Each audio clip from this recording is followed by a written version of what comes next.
Hi, this is a brief report out sharing three perspectives or ways of thinking about the smart economy. These are results from informal conversations with friends, and I hope you appreciate the information. So the three perspectives are iconic, pictorial, and then geometric, and these are all ways of describing the same thing. What we're describing here is the smart economy, the idea of an intelligent planet. And when we talk about that, we're talking about not just living systems, but also digital systems and the sort of bringing together of those.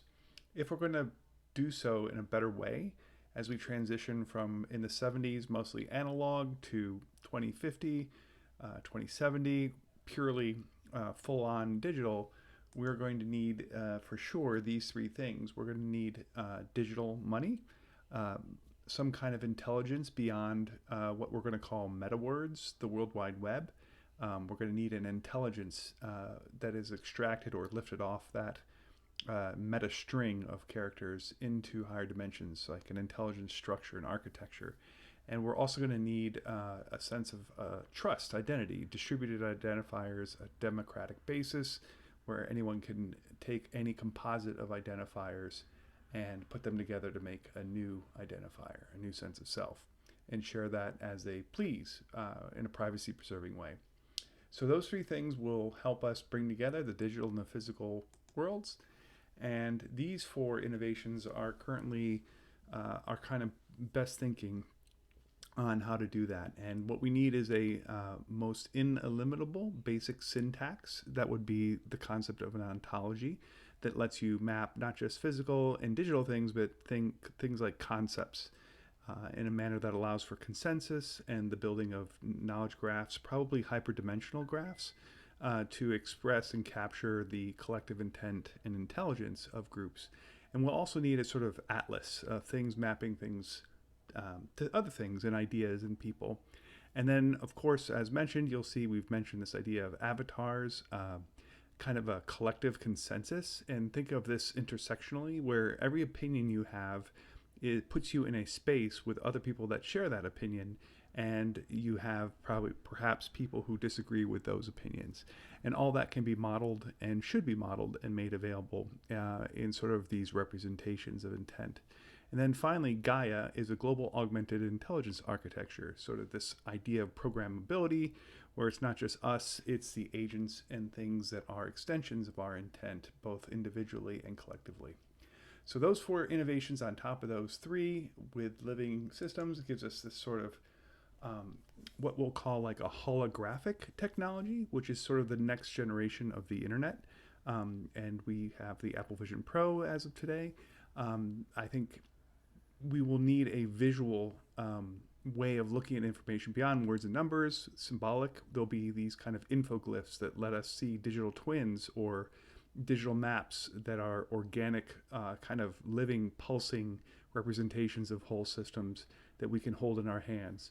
And those will be expressions or extractions or instantiations from hyperspace. So think of hyperspace as, if you've seen other videos here, we talk about mereologies and holons as kind of moving into a high dimensional Hilbert type space where we're able to sort of see high dimensional aspects of things and grasp them haptically and cognitively. Those are all sort of pulling out of this Internet of Everything hyperspace. So there are the basic concepts that taken together represent a kind of new economy. And if we take these, we can take any sentence and as a string, and we can, and of any length, you could take the entire internet as large language models do, and sort of tile these into these things. And the best way to do that, we think, is to leverage a native thing that was discovered in 1889 by Killing and Cartan. These are the semi-simple Lie algebras. Think of these as sort of basic symmetry groups of that correspond to the five Platonic solids and their four-dimensional antecedent, the six versions in four dimensions, and the ones in higher dimensions. We think we can get away with eight. And what we're going to do here is assign these to certain functions And we're going to refer to these as kind of the building blocks of this new kind of intelligence. And you'll see we're going to take these and we're going to map them basically to these 12 functions. They map pretty naturally and organically, and we're going to go through that here briefly. So here they are. You can pause the screen, but really what we're talking about here are triangles, squares, pentagons, and hexagons, A, B, C, D, and actually D is a composite of all those. And then E6, 7, and 8 are 6, 7, and 8 dimensional shapes. These are special cases where the shape of things are very unique and special and interesting and interwoven. All these things imply a certain structure relative to each other, which is fascinating and wrought with lots of potential things to be leveraged, capabilities. So all these things are just geometry, so we can map them all in a sphere. We're going to, as we've discussed possibly in other videos, posit that sphere packing is the best way of thinking about these systems. So here we have now a nice simple sort of representation, and you see down below the address scheme, the protocol, where we drop data in, and we get this sort of hyperspace protocol where I2 is you, your eyes on the world. Then you have this holographic instantiations of hyperspace in sort of the global system with faces or facets in between any entity, and anyone can have their ABCD, and that's your awareness, your being, your consciousness, and your decisions. Those kind of weave together to describe a holon or an entity, and then they mediate through D into these, through these faces, these interfaces. And that's your sort of internet of everything. So the next, this is now looking at, these are the actual 2D projections. You can see these are simple here. These scale up through these as well, and there's some really nice sort of ways of thinking about how to map these to your hands so you can haptically interact with these high dimensional spaces, and we'll make a video about that in the future. But for now, that kind of, there's a sort of another picture of that. That's the iconographic. We're going to switch to the pictorial way of describing the same idea. And this is kind of getting at this idea of a smart economy as the overlaying on the planet of this massive graph paper, high dimensional graph paper. The E8 has over 680 million points in it. And you can kind of take each of those points and recursively paint another E8 on it. But you will always you will always have an orientation. You'll always be able to reference another point by simply mapping these points to these graphs and using these graphs of these different angles to get different aspects. So let's go through this again, this time kind of with a pictorial way. So we have our living and our digital systems. These are our being. Those are at 45-degree angles, 90 degrees. Think of them as squares, blocks, cubes, that's the grid onto which we tile all that data, so spreadsheets and data cubes and such.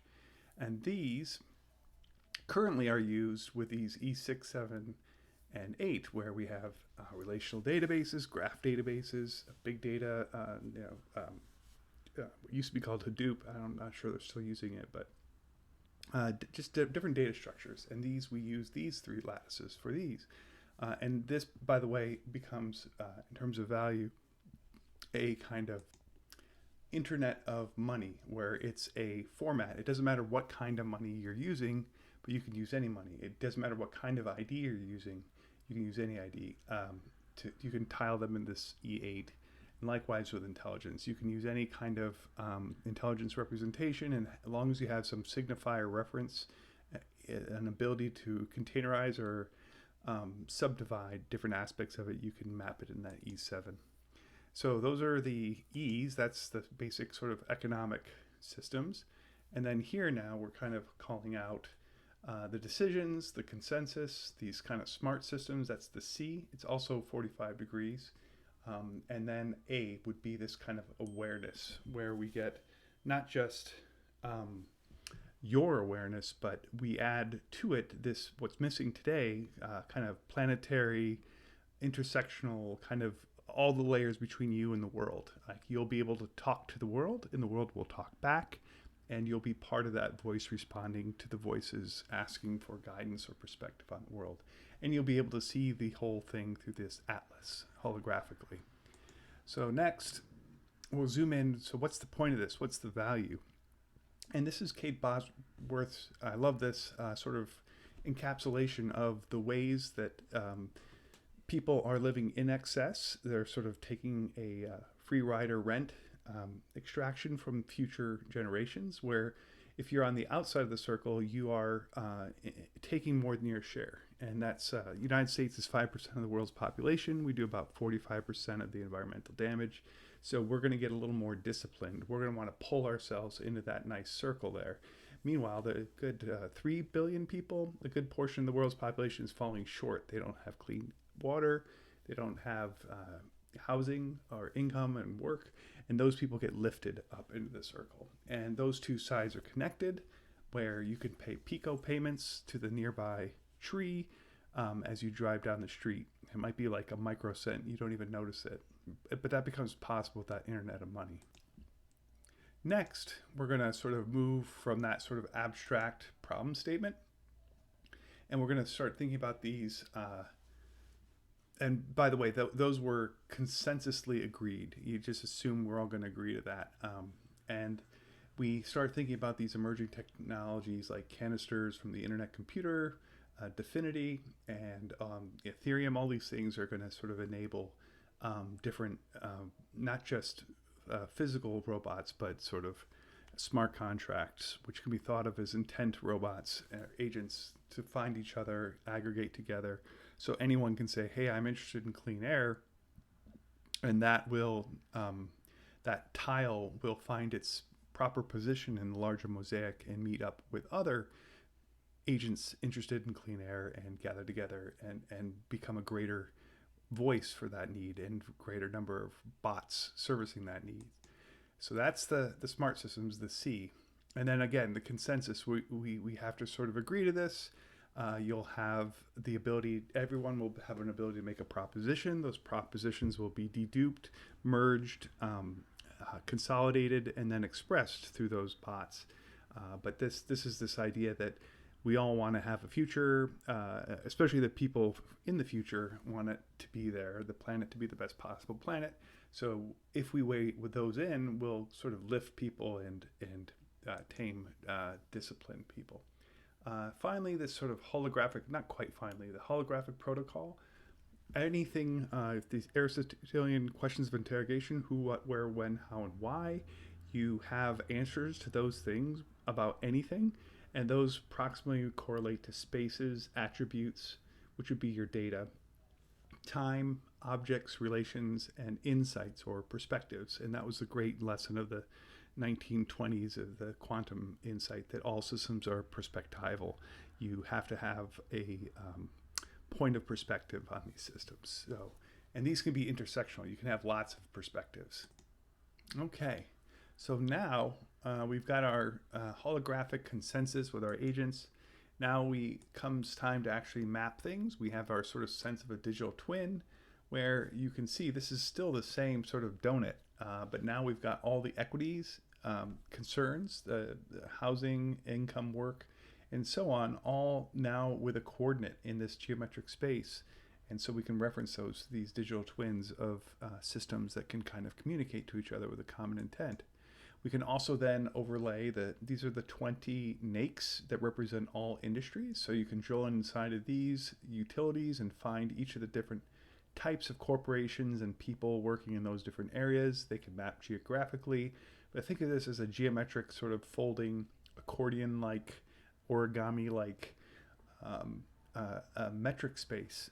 It's geometric based on those lattices I mentioned earlier that lets you sort of map industries to equity considerations. There might be work out there which doesn't have a corporation due to Cortesi's rule, I think. What determines whether a firm hires someone or not to do something. But there's just general work to be done, and there would be infinite work for people and with good pay, and not just loaded in corporations that are these sort of analog instantiations of groups working together to get what we need. And outside, in effect, of the human economy, you would have these sort of climate needs, and those would also be sort of tied to all these activities. Or transportation, for example, accounts for like 28% of air pollution. That's that pico payment I mentioned earlier. All these things and any concept idea can be mapped into this sort of geometric structure that includes you, your I2, your perspective on these systems. And you can see that holographically, but you can see it's sort of superpositioned here, all overlaid. But these are all embedded in one sphere. There is only one holon. It's the holographic principle, is that the whole system, and this is true of holograms, the entire image is in a single pixel, hypervoxel. So each pixel has a reflection of the whole system. So any holon that you assert for anything has a sort of reflection of the entire system in it through these 8 coordinates. And it sounds pretty far out, but it works. I think it works, and that's what we want to explore further in the coming months. So there's another sort of zoom in on it. We're moving these around and trying to figure out what's the most natural association between each of these lattices, and I'll make videos that go into those further. But we can kind of map those. We have this idea of a metaworks where everybody, in effect, can work for the planet. We do work for the planet. We're here for a brief time. Why don't we make that possible? And this can be nation states and so on. We can all be graded by our performance relative to the needs of the planet. Likewise, all of our technologies and capabilities are effectively, we can call it the meta base. And then we have this idea of a meta market. That's the E7. That's the exchange of ideas and things. There's a meta model. That's the change over time of the metadata. There's the B. And then there's this idea of a MetaCoin. Anything of value has a measure, has an account, has a storage and transaction capability, which map to the tetrahedron, which is based on the triangle, which is based on the A lattice. And then there's a meta us, that's the D, where you build these consensus structures where you can build an entire worldview. And if you don't like some regime that's building something, you can start your own. You can start your own holon and get others to agree. And that persists the sort of democratic liberty of the individuals in the whole, while balancing their sort of desires so that their freedom to is not an infringement on the freedom from. Yeah, you're free to do anything unless you're sort of infringing on others, including people in the future. So kind of coming toward the end, this is, by the way, the geometric perspective. You can see how we can embed the climate, the ecology, the industries, all into this sort of holographic twin. And then we sort of get an ability to kind of grasp and reference. You can see there's the industries, the ecology, all these things have reference to each other. So you can take any action and map it through those lattices to these points and gain all kinds of information. One way of thinking about this is we can take, because of this holographic principle, we can take physical systems of an individual and we can take economic systems and we can map them to each other. And there's a pretty nice correspondence and correlation of function there. And that brings us back to the building blocks. My ass is on fire. So here we see the blocks. And again, this Internet of Everything protocol we have here, these are actually links to pages that get into the math of each of these things. But if this is interesting to you, definitely reach out to me. And I'm Mike S. Warner on different media. And yeah, except Twitter or X, whatever it's called. I'm on Mastodon and other things. But yeah, this is the picture. I'll stop there. But thanks. That's 18 minutes.